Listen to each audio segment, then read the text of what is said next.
Isarana to class topko vavy tsy misaraka fahita lavitra matv amin'ny takariva ity manolotra ny araba ihany koa ary manasanao anaraka hatramin'ny farany fampahalalam-baovao amin'ny teny malagasy eto amin'ny fahita lavitra matv isan'ny horesahana amintsika ary hoentina amintsika nazahoana akony amin'ity androndroany ity fa na dia misy aza ny fivoriana tanteran'ny filoham-panjakana maromaro any Etazonia any dia misy ihany koa ny fihaonan'ny filoham-pirenena malagasy amina tompona andraikitra samy hafa any an-toerana eo ihany koa ny famoahan'ny CES ny voka-pifidianana ofisialy tamin'ny fifidianana solombavambahoaka famerenana tamin'ireo distrika efatra ho amin'ny rapitsy no amoahany izay ary ny fiomakomanana samy hafa izay tanterahan'ireo ray aman-dren'ny mpianatra amin'ny fampidirana ireo ankizy an-dakilasy indray makasika ny fifidianana aloha raha mpitsy no amoahan'ny fitsarana manokana amsahana ny fifidianana ny voka-pifidianana ofisialy makasika ny fifidianana solombavambahoaka famerenana tamin'ireo distrika efatra voakasika izany ratsaivina ny teo anivon'ny senita efa namoaka ny voka-pifidianana vonjomaika makasika ity fifidianana ity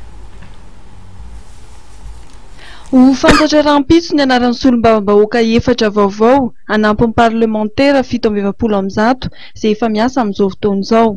Rahampitso 9 septambra no amoahan'ny fitsarana manokana amin'ny sahanan'ny fifidianana na ny CES ny valim-pifidianana raikitra amin'ny fifidianana solombavambahoaka famerenana izay nataony 20 aogositra lasa teo tany amin'ny distrika Marovoay, Belle-sur-Tirpiana, Sainte-Marie ary Ambanja. Raha ny vokatra vonjomaika navoaka ny voamera mahaleo tena amin'ny sahanan'ny fifidianana na ny senita ny 5 septambra lasa teo dia toy izao manarak'izao ny anaran'ny kandida nahazo vato be indrindra. Ho an'ny distrikan'ny Sainte-Marie dia Maximine Tsivolany avy amin'ny tsy miankina ny voalohany nahazo vato 127,700. Paul Rakoto Zanak'olona avy amin'ny fikambanana Iarakisika ho an'ny distrikan'ny Belle-sur-Tirpiana nahazo 13,400 vato manakery.